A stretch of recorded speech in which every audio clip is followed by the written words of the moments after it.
이 무더위 속에서도 여러 행사들, 주일학교 성경학교와 또 중고등부 청년부 수련회, 그리고 어제 장년부 대교구 수련회까지 마무리가 됐습니다. 행사들이 아무 탈 없이 잘 끝난 것이 다 주님의 은혜입니다. 또 우리가 이 자리에 모여서 예배하는 것도 주님의 은혜입니다. 목요일 밤에요, 지인의 아버님이 이제 장모님이신데 소천하셔서 장례식장에 있는데 전화가 와요. 친한 목사님에게 전화가 왔는데 저 못 받았어요. 그리고 나서 이제 막 끝나고 차 타고 가면서 전화를 했더니 또 안 받아요. 그래서 한참 있다가 이제 통화가 됐는데 서로 왜 전화를 안 받았냐 막 이랬더니 저 장례식장 그랬더니 자기도 장례식장에 가는 길에 전화했는데 이제 안 받았다. 본인도 장례식장에 이렇게 간 거죠. 근데 얘기하다 보니까 그 목사님이 그래요. 자기는 젊은데 예수님 안 믿고 돌아가신 분의 장례식을 다녀왔다. 그러면서 마음이 아프다 얘기를 저한테 했습니다. 그러면서 서로 그런 이야기를 했습니다. 우리가 이 세상에서 예수만 믿어도 인생은 성공이다. 여러분, 얼마나 많은 사람들이 예수를 모르고 죽습니까? 이번 주만 해도 화재 사고 있었죠. 또 교통사고, 일용직 일하러 가시던 분들 봉고차 사고 나서 십수명이 또 다쳤죠. 제가 그 기사 보면서도 정말 한 주간만 해도 얼마나 많은 사건 사고가 있는데 내가 건강하게 이 자리에 남아서 예배할 수 있는 것, 예수님 믿은 것, 예배하는 것, 이 모든 것이 다 은혜구나 라는 생각을 하게 됐습니다. 그래서 우리는 늘 모든 것이 은혜다, 내게 주어진 삶 자체가 은혜다 라는 마음으로 우리가 살아야 할 줄로 믿습니다. 자, 오늘 말씀은요, 우리가 함께 묵상하고 있는 이 매일 성경 본문에 따라서 이번 주 한 주간 우리가 묵상했던 내용의 본문입니다. 저도 아침에 이 묵상을 하는데요, 개인적으로 너무 은혜가 됐습니다. 그래서 함께 나누려고 합니다. 오늘 광고에 나간 것처럼 여러분 꼭 큐티책을 사시기를 바라요. 여러분 이거 팔아서 교회에서 돈 버는 거 아닙니다. 원가 그대로 여러분에 넘기는 겁니다. 가져온 대로 파는 거죠. 한 5,000원, 4,500원, 5,000원 밖에 안 하거든요. 그래서 커피 한 잔밖에 안 되니까 사셔서 묵상하면 좋겠어요. 또 아이들 있는 집은 꼭 사십시오. 그래서 아이들도 이 본문으로 말씀을 전하고 그리고 아이들도 같이 묵상하거든요. 그래서 아이들과 같은 말씀, 같은 본문으로 묵상하고 함께 나눌 수 있다는 것이 여러분 얼마나 큰 은혜입니까? 그래서 여러분 꼭 큐티 책 사셔서 말씀 묵상하는 성도들이 될 수 있기를 바랍니다. 자, 얘기가 길어졌습니다. 오늘 본문은요, 바벨론의 멸망에 관한 내용입니다. 하나님 바벨론을 망치처럼 사용하셔서, 성경에는 철퇴라고 나옵니다. 그렇게 사용하셔서 주변의 여러 나라들을 심판하십니다. 그리고 그 중에는 범죄했던 자기 백성 이스라엘도 포함이 됩니다. 그런데 이제 하나님은 심판의 도구로 사용하셨던 바벨론을 다시 심판하시겠다, 멸망시키시겠다라고 말씀하십니다. 수많은 나라들을 압제하고 억압했던 바벨론 제국의 멸망은 결국 이스라엘은 물론이고 그들의 압제에 있었던 나라들, 그들의 통치에, 이 바벨론의 통치에 있었던 사람들에게는 자유와 해방 그리고 구원이 되는 것이죠. 일본이 1945년에 멸망해서 우리가 해방을 맞이한 것과 똑같습니다. 이 바벨론이 망함으로 그 압제 아래에 있었던 백성들은 이제 자유를 누리게 된 것이죠. 고통과 어려움에서 놓이게 된 것입니다. 아픔의 시간에서 이제는 놓이게 된 것이죠. 그러므로 오늘 말씀 통해서 우리가 어려움을 극복하기 위해 가져야 할 세 가지 확신에 대해서 말씀을 나누기를 원합니다. 첫 번째로 하나님의 시간을 확신하라는 것입니다. 내 시간, 우리의 시간이 아니라 하나님의 시간, 하나님의 때를 신뢰해야 된다, 그 말이 있죠. 오늘 33절 말씀 우리가 함께 읽어보도록 하겠습니다. 시작. 만군의 여호와 이스라엘의 하나님께서 이와 같이 말씀하시되 딸 바벨론은 때가 이른 타작마당과 같은지라 멀지 않아 추수 때가 이르리라 하시도다. 아멘. 지금 때에 대해서 이야기하고 있죠. 바벨론은 때가 이른 타작마당과 같다. 멀지 않아 추수 때가 이른다. 하나님 지금 자기 백성을 괴롭힌 바벨론이 멸망하는 때, 심판의 때를 추수 때가 이르렀다라고 말씀하고 있습니다. 하나님의 때, 하나님의 시간이 되었다, 그 말이 있죠. 이처럼 우리 하나님에게는 하나님의 정확한 시간표가 있습니다. 우리 하나님은요, 아무 계획 없이 그냥 생각날 때마다 일하시는 분이 아니라 정하신 때 그분의 시간표대로 한치 오차도 없이 일하시는 분입니다. 하나님은 사람의 시간표가 아닌 하나님의 시간표대로 역사를 운행하십니다. 그래서 우리 개인뿐만 아니라 인류의 역사도 하나님의 시간표대로 흘러가는 것입니다. 시작하신 분이 하나님이시고 끝을 맺는 분도 하나님이십니다. 그분이 알파와 오메가가 되십니다. 그러므로 여러분, 어떤 사람이 지혜로운 사람이고 현명한 사람입니까? 바로 전능하신 하나님, 모든 것을 다스리고 통치하시는 하나님의 시간표를 따라서 사는 사람이 지혜로운 사람입니다. 그럼 내 시간표대로, 내 시간대로 사는 사람은 어리석은 사람인 것이죠. 우리 하나님의 시간과 우리의 시간은 다릅니다. 우리 인간의 생각으로는 하나님의 시간을 기다리기가 지루하고 또 괴로울 수도 있습니다. 그래서 왜 이리 응답이 더딘가? 왜 아직도 이 어려움이 끝나지 않은가? 라고 하면서 우리가 하나님께 원망하기도 하고 불평을 하기도 하죠.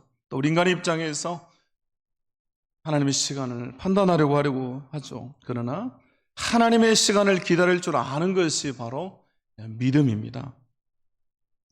요한복음 11장에 보면 죽은 나사로를 살리신 내용이 나오죠. 나사로는 죽음을 눈앞에 두고 있습니다. 그래서 그 누이들이 사람을 보내서 예수님이 오시기만을 초조하게 기다리고 있습니다. 그러나 예수님은 이들의 안타까움은 아랑곳하지도 않으시고 늦게 가시죠. 결국 나사로는 예수님 오시기 전에 죽습니다.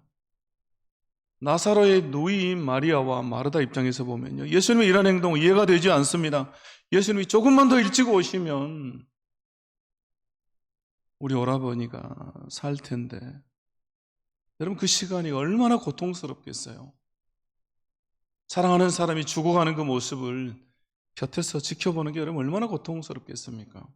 그럼에도 예수님은요, 가시지 않습니다.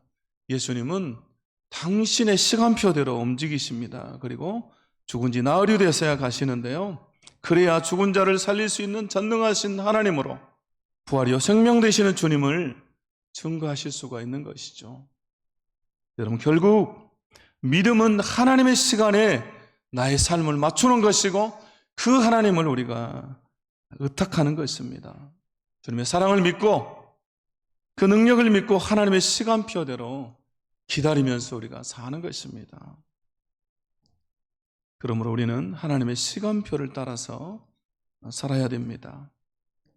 우리 예수님도 이 땅에 사시는 동안에 이 땅에 오셔서요, 하나님의 시간표대로 사셨어요. 그래서 30년은 아무것도 하지 않으시고 조용히 사셨습니다. 그리고 자기 때가 되시고 하나님의 시간이 되었을 때 3년이면 충분하셨습니다. 제자들을 기르고 십자가를 지시는데 여러분 3년이면 예수님에게는 충분한 시간이었던 것입니다. 그러므로 우리도 하나님의 계획을 신뢰하면서 하나님의 시간, 하나님의 때를 따라서 사는 사람이 되어야 할 줄로 믿습니다. 그럼 그 사람이 복된 사람이고 어려움도 다 이겨내게 되는 것입니다. 여러분, 고통과 어려움은 영원하지는 않습니다. 하나님의 때가 되면, 하나님의 시간이 되면 자연스럽게 다 해결이 되는 것입니다. 오늘 본문이 그것을 우리에게 말해주죠. 하나님의 시간이 되었다. 추수의 때가 되었다. 이제 내가 바벨론을 멸하고 너희를 구원할 것이다. 이제 너희는 자유고 해방이다 라고 말씀하십니다. 여러분, 어려운 가운데 있습니까? 내가 계획한 대로 되지 않습니까?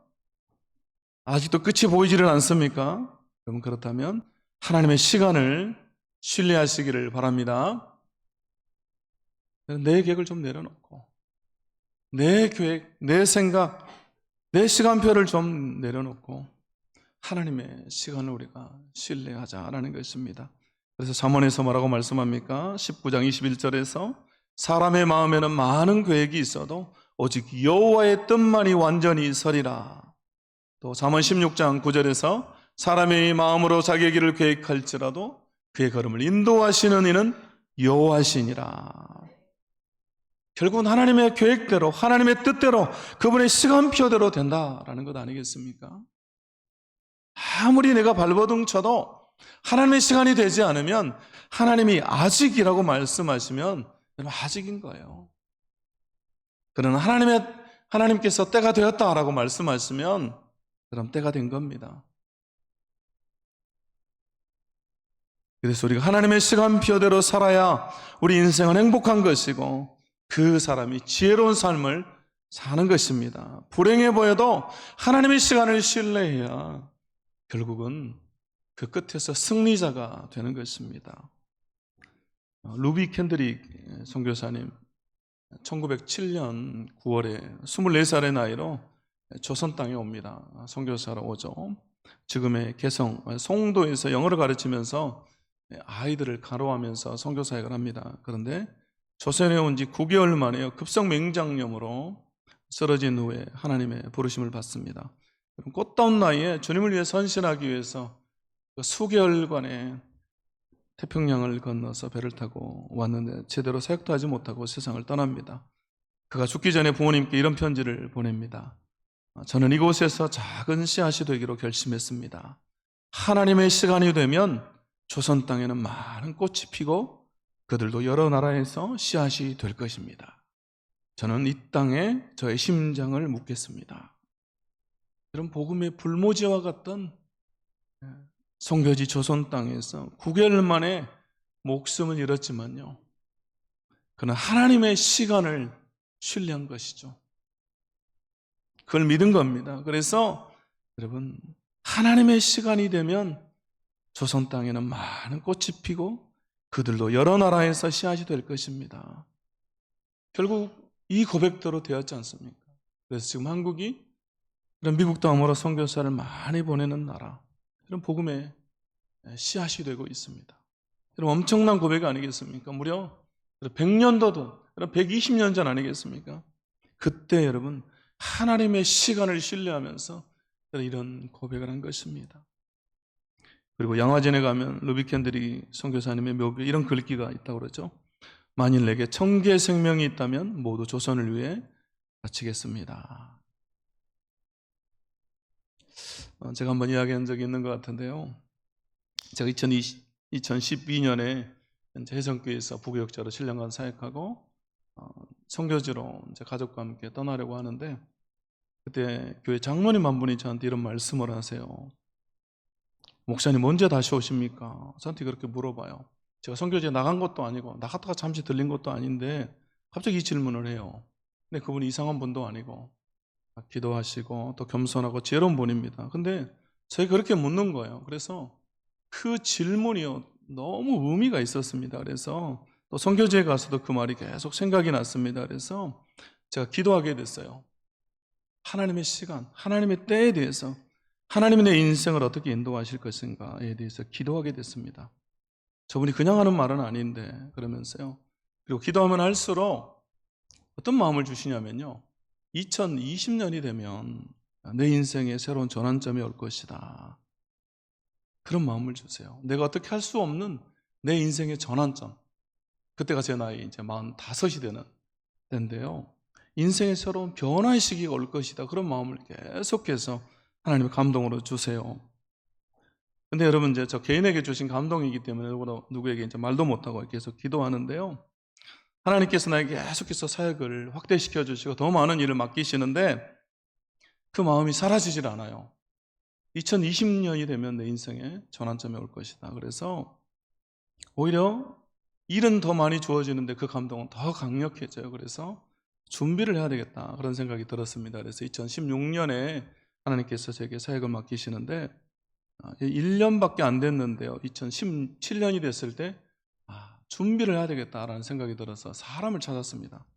누구에게 이 사역을 맡겨야 되겠다, 미리 준비를 좀 시켜야 되겠다. 그래서 내 시간대로가 아니라 하나님의 시간대로 따라서 움직여야 되겠다. 그래서요, 기도하는데 한 솔로예요. 남자인데 결혼도 안 했어요. 제 밑에서 이제 다른 도시에 사역을 하던 형제인데 그 형제가 이렇게 감동이 와요. 그래서 이 형제를 좀 세워야 되겠다. 그래가지고 제가 다른 말은 안 하고 빨리 결혼이나 해라 그랬어요. 그 친구한테 결혼하면 좋겠다 그랬더니 정말로 금방 있다가 결혼을 하더라고요. 좋은 자매 만나가지고. 그리고 또 다른 도시에 있기 때문에 내가 있는 도시로 1년 있다 이사를 와라. 그리고 이사를 왔어요. 계속 순종을 해요. 그리고 코로나가 오고 저는 한국에 들어왔습니다. 어쩔 수 없이 한국에 들어왔죠. 그리고 이 친구가 그 사역을 물려받아서 좀 잘하고 있습니다. 그래서 여러분 지난번 5월에 와가지고 저쪽 에어컨 뒤쪽에 앉아서 예배를 드렸어요. 그때 잠깐 일어나라고 그래서 소개를 했었는데요. 너무나 귀한 형제입니다. 그래서 이 형제 5월에 왔다가 감동받아가지고 또 8월에 전체 사역자들 수련회 하는데 한번 와서 말씀을 좀 전해주라 그래서 제가 지난주에 다녀왔던 거죠. 근데 그 친구가 제가 지난번 수련회 갔을 때 이제 강사 소개할 거 아닙니까? 그때 그 자리에 그런 말을 해요. 제가 조금 전에 했던 그 말을. 갑자기 자기 보고 결혼하라고 그래서 내가 결혼했다. 그리고 또 이사 오라고 그래서 이사 왔다. 그 얘기들을 해요. 그리고 나한테 일을 맡기고 떠났다. 그런 말을 하더라고요. 여러분, 제가 하나님의 시간표대로 움직였기 때문에요. 코로나가 왔어도 지금 그 사역들이 잘 되고 있어요. 제가 얘기했잖아요, 지난주에. 예전에 선교사들까지 합쳐서 50명이었는데 지금 가보니까 선교사들이 다 떠났는데도 사역자들이 50명이 그대로 남아있어요. 그리고 애들도 수명이 됐어요. 애들 얼마나 많이 낳는지. 그 형제도 이제 저희 막 제가 불러가지고 제가 있던 도시로 왔을 때 애를 조그만 애를 막 하나 낳았거든요. 근데 애가 셋이 됐어요, 벌써. 5년이 지나버렸잖아요. 그래서. 그리고 큰애는 이제 초등학교 들어갈 나이가 됐고. 혼자서 뭐 3명씩 낳고 이러니까 이 5년 사이에 애들 20명이 된 거죠. 다른 사람도 막 2명씩 낳고 이래서. 여러분, 그 친구 때문에 제가 해성교에 남을 수가 있었던 거예요. 여러분, 이런 간증이요, 셀 수가 없습니다. 하나님의 시간표대로. 제가 기도했는데 공항에서 또 기차역에서 그렇게 기도했던 사람을 만난 얘기들, 그 사람이 저를 어떻게 도와준 얘기들, 여러분, 이런 얘기들이요, 다음에 여러분 올 집에 못 가요.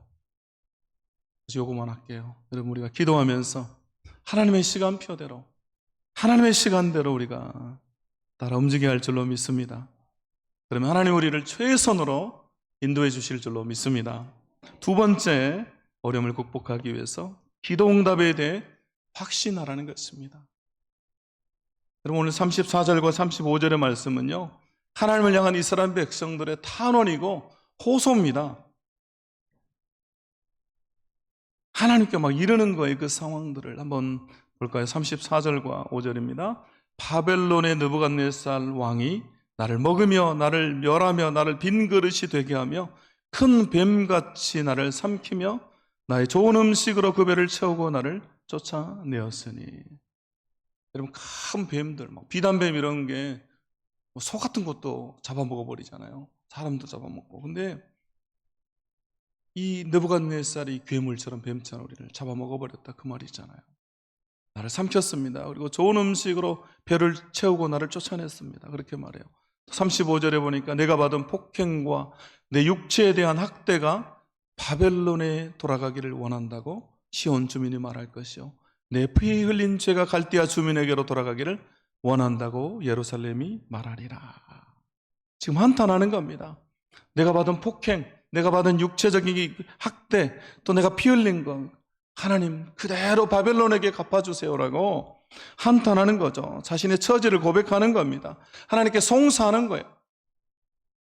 그래서 하나님께서 36절에서 이렇게 말씀합니다. 우리 함께 읽어보겠습니다. 36절 말씀 시작. 그러므로 여호와께서 이와 같이 말씀하시되 보라, 내가 내 송사를 듣고 너를 위하여 보복하여 그의 바다를 말리며 그의 샘을 말리리니. 아멘. 아멘. 내가 내 송사를 듣고 라고 말씀하시죠. 하나님 뭘 하신다고요? 송사를 듣고. 하나님이 들으신다라고 말씀해요.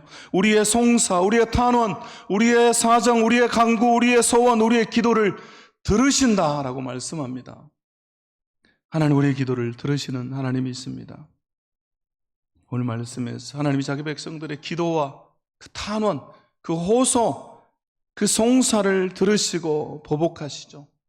기도를 들으시고 자기 백성들을 괴롭게 하고 억압하던 바벨론에서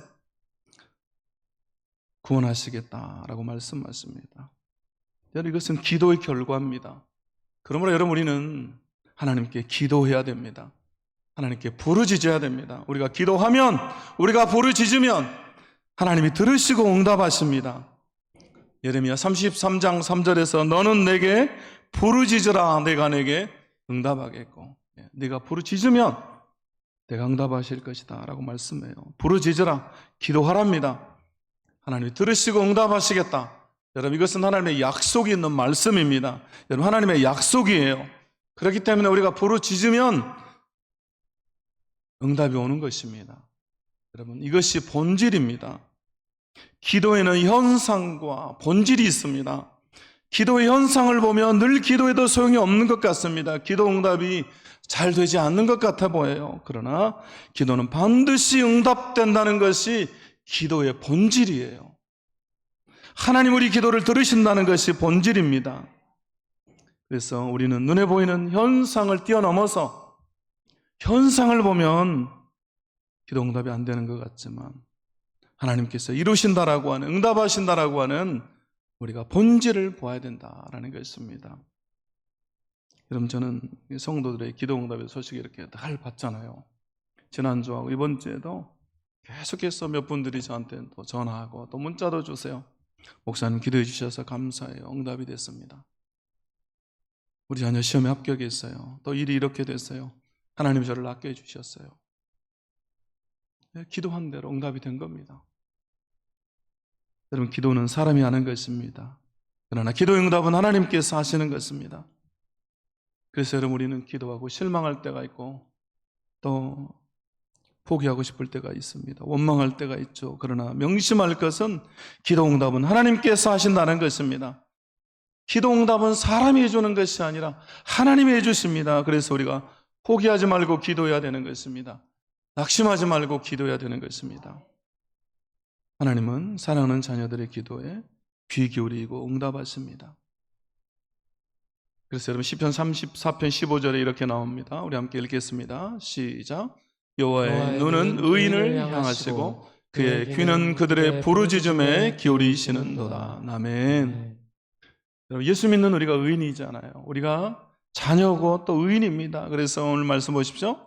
하나님의 눈은 의인을 향하시고, 하나님 우리 한 사람 한 사람을 바라보신대요. 그리고 하나님의 귀, 그분의 귀로는 뭘 하십니까? 그들의 부르짖음에 기울이시는도다. 왜 부르짖는 소리를 들으십니까? 이어지는 시편 34편 17절에 이렇게 나옵니다. 의인이 부르짖음에 여호와께서 들으시고 그들의 모든 환난에서 건지셨도다. 하나님이 부르짖는 소리를 들으시고 환난에서 건지셨다. 어려움에서 건지셨다. 고통에서 건지셨다. 질병에서 낫게 하셨다. 문제를 해결해 주셨다. 하나님이 들으시고 응답하셨다라는 것입니다. 그러므로 오늘 이스라엘 백성들처럼 나의 억울한 거, 나의 그 탄원할 것들, 가슴을 치며 여러분을 통탄할 것들, 원수 갚는 것까지도 다 우리가 하나님께 기도로 맡겨야 되는 것입니다. 우리가 인생 살면서 억울한 거 많잖아요. 또 화날 일도 많고, 나를 이용해 먹은 사람들, 또 사기치고 나를 비난하는 사람들 다 갚아주고 싶잖아요. 그런데 우리가 못 갚잖아요. 그럼 어떻게 합니까? 제가 부목사로 교부 담당해서 할 때요, 계림동에 사시던 그 할머니, 제가 평생을 잊을 수 없을 것 같아요. 신방을 갔는데요, 벌써 10수년이 지났는데도 잊어지질 않아요. 그 자식들에게 뭐 억울한 게 있나 봐요. 막 너무너무 화가 난데 자식들 때문에 뭐가 잘못돼서 사이가 벌어졌는데, 낮인데요, 그 계림동 그 낡은 집 그 캄캄해요. 그 골목 지나서 들어가면 낮인데도 불을 안 켜면 그렇게 캄캄해요. 근데 불도 안 켜고 캄캄한 채로 거기 살았어요. 이유가 뭐냐면 자식들 때문에 억울해서 그런데. 얼마나 안타깝습니까? 내 인생 망치고 자식 인생 망치고. 여러분, 원수 갚는 것도 하나님께 있습니다. 우리 하나님께 맡겨야 돼요. 오늘 말씀에서 내가 너를 위하여 보복하여 라고 말씀하시잖아요. 내가 너를 위해서 보복해 주겠다 이렇게 말씀해요. 내가 갚아줄게 이렇게 말씀하십니다. 로마서 12장 19절에서 내 사랑하는 자들아 너희가 친히 원수를 갚지 말고 하나님의 진노하심에 맡기라. 기록되었을 때 원수 갚는 것이 내게 있으니 내가 갚으리라고 주께서 말씀하시니라. 그러므로 우리는 기도로 하나님께 맡겨야 됩니다. 그럼 하나님이 들으시고 해결해 주십니다. 하나님이 갚아주세요. 기도해야 들어주세요. 우리가 맡겨야 하나님이 해결해 주십니다. 여러분, 낮에는 엄청 지금 덥습니다. 그래도 보니까 아침 저녁으로는 제법 시원해졌죠. 그래서 여러분, 할 수만 있다면 또 새벽에도 시원하니까 좀 기도하러 나오시고, 새벽에도 나오시고, 또 9월과 함께 여러 기도 모임들도 시작이 됩니다. 여러분, 함께 나와서 우리가 기도해야 될 줄로 믿습니다. 세 번째, 어려움을 극복하기 위해서 하나님의 회복을 확신하라는 것입니다.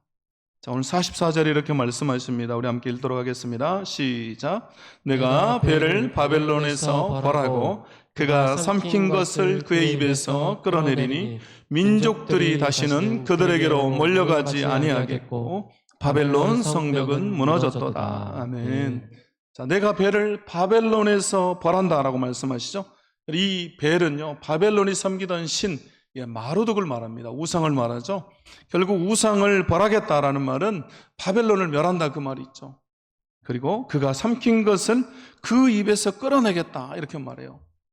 바벨론이 삼킨 것, 그게 뭐겠습니까? 바로 바벨론이 정복했던 나라들을 말합니다. 결국 하나님의 백성 이스라엘도 포함이 되죠. 유다와 예루살렘도 포함이 됩니다. 그리고 입에서 끌어내겠다라고 말씀해요. 그들이 삼킨 그 입에서 내가 끌어내겠다. 바벨론의 입에서 내가 끌어내겠다. 그 구렁텅이에서 건져내겠다라는 거죠. 결국 하나님이 회복시키시겠다, 그 말입니다. 하나님의 회복을 말씀하고 있습니다. 그렇습니다. 하나님은 자기 백성을 회복시키시는 하나님이십니다. 하나님 우리를 회복시키시길 원하십니다. 우리 가정을 회복시키시길 원하시고, 우리 자녀를 회복시키시길 원하시고, 우리 자녀를 회복시키시길 원하시고, 우리 일터를 회복시키시기를 원하십니다. 여러분, 우리 이 확신을 가져야 돼요. 하나님이 나를 회복시키시길 원하신다. 하나님 우리를 회복시키시기 위해서 예수님을 보내주셨습니다. 죄와 사망과 어둠과 악한 영들에게, 사탄에게 삼킴을 당한 자기 백성을 그 입에서 끌어내어 회복시키시기 위해서, 우리를 구원하기 위해서 하나뿐인 아들 예수 그리스도를 보내주셨습니다. 그래서 우리가 삼킴받아 멸망할 수밖에 없는 우리를 그리스도의 십자가로 구속하시고 건지시어 하나님의 자녀가 되게 하셨습니다. 우리가 하나님의 자녀가 되게 하셨어요. 우리 하나님의 자녀로 회복시켜 주신 것입니다. 여러분, 자녀가 되었다라고 하는 것은 여러분 다 회복되었다라는 말이 있죠. 여러분, 자녀가 되면 부모의 것을 다 누리죠. 부모의 것이 다 자녀의 것입니다. 그래서 하나님과의 관계도 회복되어지고 만물과의 관계도 다 회복이 되는 것입니다. 또 자녀이기 때문에 아버지의 집에, 천국에 가는 것입니다. 결국 우리가 예수님을 믿는다는 것, 예수님을 영접했다는 것은 하나님의 자녀가 되었다는 거죠. 여러분, 같은 말이잖아요. 그래서 요한복음 1장 12절에서 영접하는 자 곧 그 이름을 믿는 자들에게는 하나님의 자녀가 되는 권세를 주셨다, 이렇게 말씀합니다. 또 고린도후서 6장 18절에서 너희에게 아버지가 되고 너희는 내게 자녀가 되리라. 하나님이 우리 아버지가 되신다라고 말씀하시고, 하나님 우리의 자녀, 우리가 하나님의 자녀랍니다. 여러분, 이것이 복음이죠. 여러분, 복음이라고 하는 것이 왜 복음입니까? 복음은요, 내가 죄인이라고 하는 것, 이것과 함께 내가 하나님의 사랑받는 자녀가 되었다라고 하는 이 두 가지를 선명하게 부각시켜 줍니다. 죄와 사망에 삼킴받아 멸망할 수밖에 없는 내가, 죄인인 내가 하나님의 자녀가 되었다는 것. 여러분, 그래서 이것이 복음인 것입니다. 이제 우리는 하나님의 자녀로 회복이 되었습니다. 그래서 이제 우리는 하나님의 자녀로, 하나님의 아들과 딸로서 살아가야 되는 것입니다. 내가 하나님의 자녀라고 하는 이 확신이 있으면요, 결국 어떤 어려움도 위기도 다 이겨낼 수가 있는 것입니다. 이 자녀된 권세 안에 이것을 이겨낼 힘이 있어요. 이미 우리는 새롭게 되었기 때문에, 새로운 존재, 새로운 피조물, 새로운 인생이 되었기 때문에 여러분, 이제 우리는 완전한 새로운 삶을 사는 것입니다. 인생의 새로운 전환점이 되는 것입니다. 최근에 읽은 이야기 가운데 가장 감명 깊었던 이야기인데요. 벤 후퍼라고 하는 분의 이야기입니다. 미국 테네시주의 작은 마을에서 태어난 벤 후퍼는요, 어디서 태어났는지 아버지가 누군지도 모르는 사생아였습니다. 이러한 배경을 아는 동네 사람들이요, 사생아인 그를 비웃고 놀려댑니다. 또 따돌림합니다. 그래서 그의 어린 시절은요, 서름과 외로움뿐이었습니다. 그리고 12살이 되었을 때, 우리나라로 하면 14살 정도, 중1 정도 나이가 되겠죠. 한 소문을 듣습니다. 그의 마을 교회에 부임한 젊은 목사님의 소문을 듣게 되는데요. 소문에 의하면 목사님이 가는 곳마다 분위기가 밝아지고 또 사람들이 격려를 받는다는 이야기를 듣습니다. 이 소문을 들은 후포도 호기심이 생겨서 교회를 가게 됩니다. 그런데 사람의 눈에 띌까 봐서 늦게 갔다가 제일 먼저 재빨리 예배당을 빠져나가 버립니다. 그런데 하루는요, 가만히 앉아서 예배를 드리는데 하나님이 그의 마음에 잠잠하게 찾아오셨습니다. 그리고 후포는요, 그날 은혜에 흠뻑 젖어서 예배가 끝난지도 모르고 앉아 있었습니다. 그리고 뒤늦게 정신을 차리고 나가려고 보니까 사람들이 이미 다 목사님과 나가면서 이 악수하려고 줄을 서 있는 거예요. 그래서 결국 어쩔 수 없이 사람들 뒤에 서서 얼떨결에 목사님과 악수를 하게 됐습니다. 차례가 되어서 목사님이 벤 후퍼에게 악수를 하려고 손을 내밀면서 이렇게 말하는 겁니다. 넌 누구니? 네가 누구 아들이더라? 이렇게 물어보는 거예요. 순간 주변이 조용해졌습니다. 후퍼가 사생아임을 아는 마을 사람들이 막 수군거리기 시작합니다. 사람들의 시선을 느낀 이 후퍼가요, 고개를 떨구고서 있는데 목사님이 갑자기 이렇게 말하는 겁니다. 아, 네가 누구의 아들인지 알았다. 네가 아버지를 닮아서 내가 단번에 너를 알아볼 수 있었구나. 이렇게 말하는 겁니다. 깜짝 놀라서 고개를 드는 후퍼를 향해서 목사님 이런 말을 합니다. 이 한마디가요, 그의 인생을 바꾸게 됩니다. 넌 하나님의 아들이구나. 이렇게 말해요.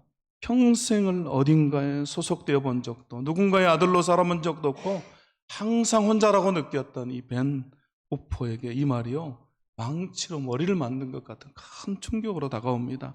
그러면서요, 막 도망치듯이 그 자리를 빠져나갑니다. 그리고 허둥지둥 뒤도 돌아보지 않고 달려가는 그 뒤로 목사님께서 계속해서 소리를 칩니다. 하나님의 아들, 하나님의 아들답게 훌륭하게 살아라.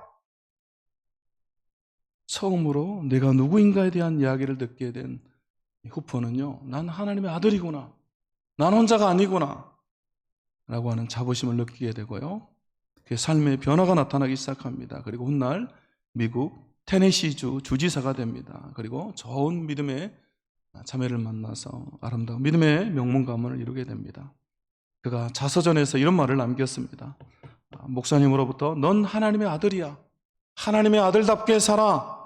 그 말을 들은 그 날이 테네시주의 주지사가 태어난 날이었습니다.